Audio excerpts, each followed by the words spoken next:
Hi and Assalamualaikum. My name is Putri Iliana binti Nasruddin. My metric number is 2023-262152. Assalamualaikum warahmatullahi wabarakatuh. My name is Nisha Atirah and my matrix number is 202-369-5726. My name is Alia Adriana binti Azman and my number metric is 2023-62406.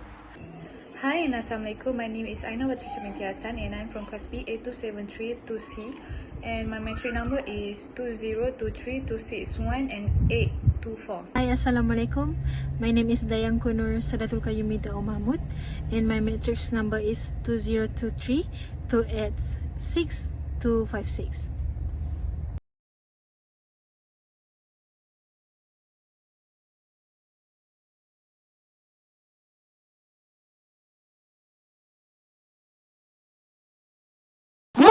You think about nude cause you feel so rude. Think outside the box, then you like it. Hello, my name is Yappy Yappy Yo. 말 좀 멍청한 듯 몸에 sexy sexy yo. 나야 can't 알아 날 내가 혹이나 웃게 혹이나 웃게.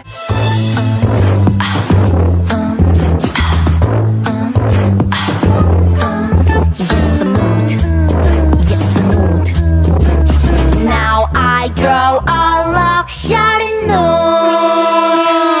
What you think about nude? Cause you feel so rude. Think outside the box. 자꾸 말해. 아름다운 나의 nude. 아름다운 나의 nude. I'm born nude. 견제는 너야.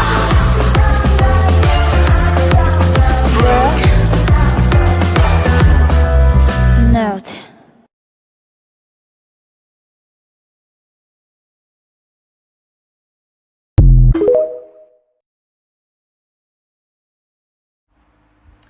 So I'm going to talk about types of sexual harassment.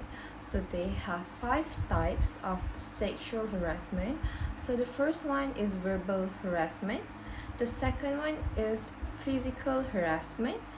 Number 3 is non-verbal harassment, and number 4 is quid pro quo harassment, and lastly is online and cyber harassment. So I'm going to explain to you what is verbal harassment. So verbal harassment is involve spoken or written language that is inappropriate or offensive. I have some example about what is verbal harassment. So example number 1 is sexual comment or jokes. Example number 2 is inappropriate comments about someone's appearance. Example number 3 is sexual advance or proposition. And the last example is repeated requests for date despite being declined. So the second types of sexual harassment is physical harassment. So what is physical harassment? So physical harassment is involve unwanted physical contact or physical action that create a hostile environment. And I also have some example for this issue. So example number 1 is unwanted touching, hugging, or kissing. Number 2 is grouping or pitching. Number 3 is blocking someone's path intentionally. And lastly is physical assault or coercion. So the third types is non-verbal harassment. So what is non-verbal harassment? Non-verbal harassment is action or behavior that are subjective or inappropriate but do not involve speech. So what is that? So I will give you some example also. So the first one is leering or making suggestive facial expression. And number 2 is display sexual implicit image or object. Number 3 is making obscene gesture. And the last one is sending inappropriate or explicit message or image online. So the fourth harassment is quid pro quo harassment. So maybe some of you are rarely hear about that harassment, but this harassment is quite famous So I will explain what is quid pro quo harassment. So quid pro quo harassment is when job benefit are conditioned on sexual favor.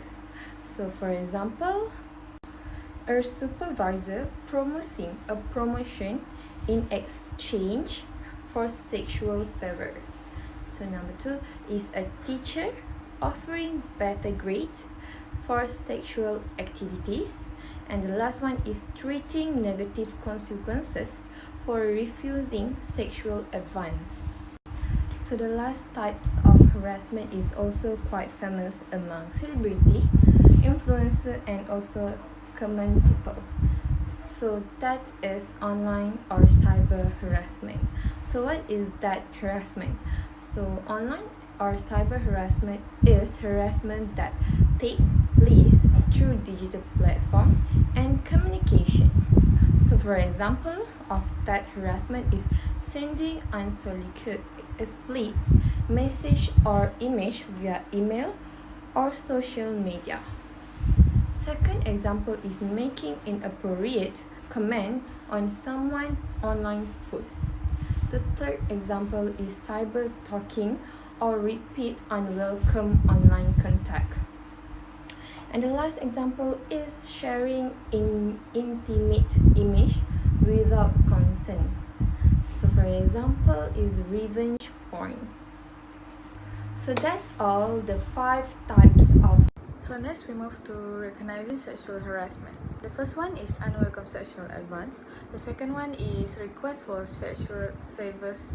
And the last one is other verbal or physical conduct of a sexual nature. Unwelcome sexual advances are any unwanted and inappropriate behavior of a sexual nature. These actions are not desired by the recipient and can make the workplace feel hostile or offensive.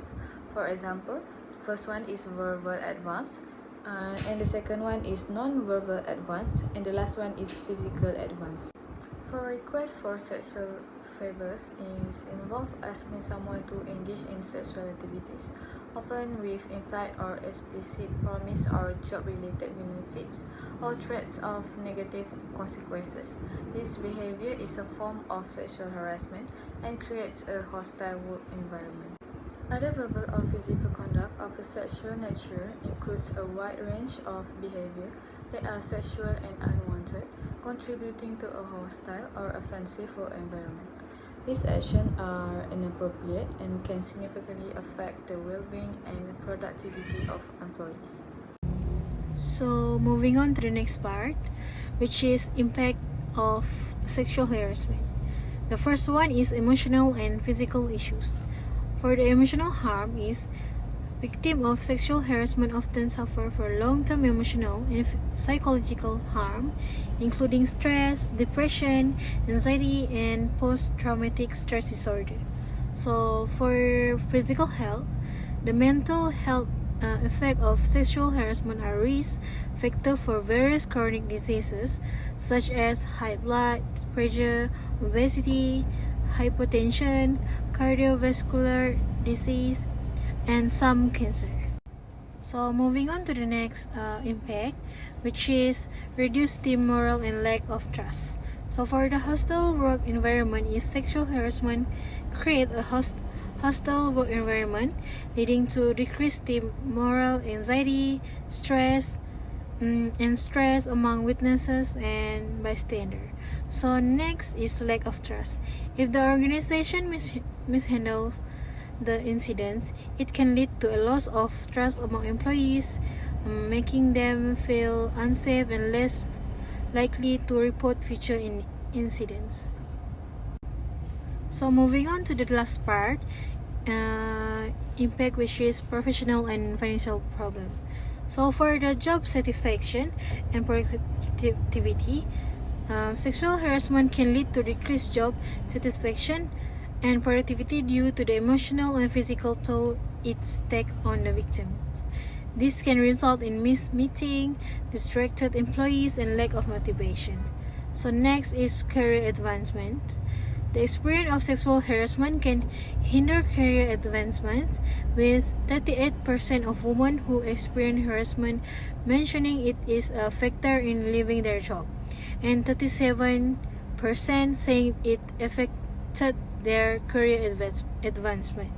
So the last one is financial consequences.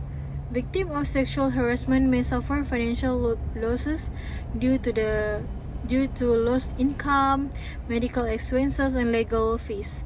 So the total of cost of sexual harassment in the workplace was estimated to be 523.6 million in 2018. Facts about sexual harassment and workplace safety.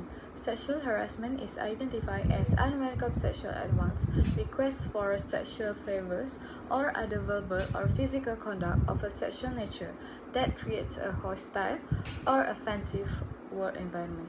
Employer responsibilities to prevent sexual harassment by employers are tasked with several responsibilities to mitigate sexual harassment, including establishing a policy prohibiting sexual harassment, providing training to managers and employees on sexual harassment prevention, investigating and addressing complaints promptly and effectively, and the last one is taking appropriate disciplinary action against employees who engage in sexual harassment. Facts about occupational safety and health (OHSH) in Malaysia. Regulation by the Occupational Safety and Health Act 1994.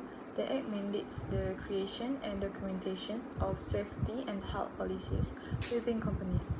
It outlined the duties of employers, employees, and safety and health officers, and the formation of safety and health committees. Enforcement by the OHSH. The Department of Occupational Safety and Health (DOHSH) under the Ministry of Human Resources Malaysia is responsible for ensuring compliance with OHSH legislation, guidelines and codes of practice. NCOHSH, the National Council for Occupational Safety and Health (NCOHSH) was established in 1995 to ensure the safety, health and welfare of employees in Malaysia. Employer duties under OHSH Act. Employers must provide and maintain a safe and healthy working environment, safe system of work, and adequate welfare facilities. Employers must also required to ensure the safe use, handling, storage, and transport of articles and substances. Provisions of information, instruction, training, and supervision to ensure employee safety is mandatory. Establishing a safety and healthy community is also key duty. Next, we move to statistics and facts. Based on the general statistic for the prevalence, according to a 2018 survey by Gartner, a global workforce analytic firm, 59% of women and 27% of men have experienced sexual harassment at work. According to International Labour Organization (ILO), in some countries, up to 75% of women experience workplace sexual harassment. Next, for the reporting and response, according to a 2016 report from the United States Equal Employment Opportunity Commission (EEOC), 75% of workplace harassment incidents go unreported. Fear of retaliation is a major reason for underreporting. Nearly 75% of those who spoke up about workplace mistreatment face some form of retaliation. Based on industry-specific data for the healthcare and social assistant, according to 2021 study published in JAMA Network Open, 60.4% of female physicians have reported experiencing sexual harassment. For the tech industry, according to 2017 survey conducted by non-profit organization Women Who Tech, 45% of women in technology have reported experiencing sexual harassment compared to 10% of men. There are 3 prevention strategies of sexual harassment, and I will explain one by one. The first one is clear policies and procedure. It can establish a clear sexual harassment policy that outlines what constitutes harassment, complaint procedure, and the consequences of violating the policy. And the next one is leadership commitment. Leaders must actively demonstrate their commitment to a respectful workplace by modeling appropriate behavior and taking a zero tolerance stance on harassment regular training. And the third one, which is the last one of prevention strategies, is supportive work environment. It has to encourage open communication and ensure that employees feel comfortable speaking up if they experience or witness harassment. There are 4 recommendations of sexual harassment. The first one is document everything. Keep a detailed record of the incident, including dates, time, location, and any witnesses present. The second one is safety first. If you feel unsafe or threatened, remove yourself from the situation and seek support from trusted friends, family, or organizations specializing in handling such cases. And the third one is report the incident. Familiarize yourself with your organization policies on sexual harassment and understand what constitutes harassment under the law in your religion. And the last one is know your right. Report the harassment to your HR department supervisor or designated person within your organization. There are 3 benefits of providing a safe workplace. Providing a safe workplace offers several significant benefits to both for employees and employers. The first one is improve employee morale. When employees feel safe at work, they tend to be more satisfied and motivated. And the second benefit is enhanced reputation. The companies known for prioritizing employee safety tend to attract top talent and enjoy a positive reputation among customers, suppliers, and the community. And the last one is improve employee engagement. A safe workplace encourages open communication between management and employees. Just imagine feeling unsafe at the workplace because unwanted behavior, such as the sexual harassment. Unfortunately, this is a reality for many individuals. Today, we will discuss about why it is important to respond effectively to sexual harassment in the workplace. Responding to sexual harassment is not just a legal compliance. It's about creating a workplace where everyone feels safe and protected. There are many ways for organizations to respond to this sexual harassment behavior at a workplace. First thing first is recognizing the harassment.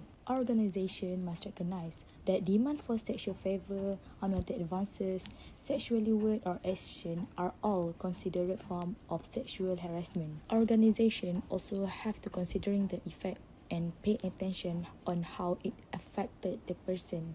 For example, when the person feels discomfort, distress, or having a problem with his or her work. The second one is prevention and education. Workers can attend a training session to stay up to date on the policies and procedures. It is important to establish and communicate with a clear sexual harassment policy with defined behavior and reporting policies. The next one is by following the organizational procedure. For example, submit a formal complaint to your HR or your supervisor. You can use the company's reporting system, and if required, you can take further of the issue inside the company. In order to do this, you have to document a detail of the incident, including the dates, day, or any witness. When doing this, you have to be prepared for various outcomes and seek closure for the action that will be taken by your organization. The last and the most importantly is by taking a legal action. If the company does not act appropriately or if the harassment persists, you may want to consider filing a lawsuit. Lawyer for women's rights and employment law may be of assistance. For your information, there are some reasons why these legal actions are important in this issue. The first reason is justice. It helps victims get justice and hold wrongdoers accountable. The second reason is prevention. This is because it discourages for others from doing the similar action. The third reason is the legal compliance. It ensures that employer follow laws that protect employee from sexual harassment. Next, I'm going to talk about the challenge to implementing the employee safety and health. First challenge is allocating the resources. This is because there is a demand for qualified safety staff and a limited budget for safety programs. The high demand makes it hard to hire staff and fund safety programs, which can lead to potential safety issues. The next one is the technology involvement. Adopting to new technology requires analyzing safety data efficiently. However, it is challenging due to the knowledge gaps and the cost. The next challenge is to meet the compliance requirement. For business to be compliant, they need to have a full understanding of a safety legislation and then have proof that this has been done. However, record keeping is one of the biggest challenges of a HRM. This can be difficult without effective procedures, particularly during the inspection at the workplace. Last but not least, the challenge to implementing this is finding enough time. With countless workers and responsibilities to manage, HRM can struggle to prioritize and manage their workload. If you are stuck at your desk checking spreadsheet for compliance, you cannot be out there monitoring workers on site at the same time. If you spend hours onboarding new workers and train them, you have less time on staying updated on changing regulation. Communicating with large workers can be challenging. So making sure workers can assess their safety policies and understand their obligation takes time and effort. So what we can conclude about this topic is sexual harassment is a serious violation of personal right that can have significant emotional, physical, and financial consequences for its victims.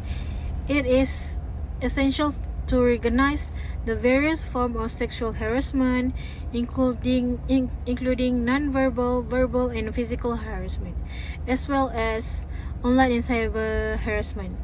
So, for understanding the impact of sexual harassment, including emotional harm, reduced team morale, and financial losses, is crucial for creating a safe and respectful work environment. Prevention strategies include education and training, submitting formal complaints, and advocating for change. If the company does not act appropriately, or if the harassment persists, legal action may be necessary. It is crucial to recognize that sexual harassment is not limited to the workplace and can occur in school, public place, and even online. By understanding the prevalence of sexual harassment and its effect, we can work together to create a culture of respect and safety in all aspects of life. So that's all from us. Thank you.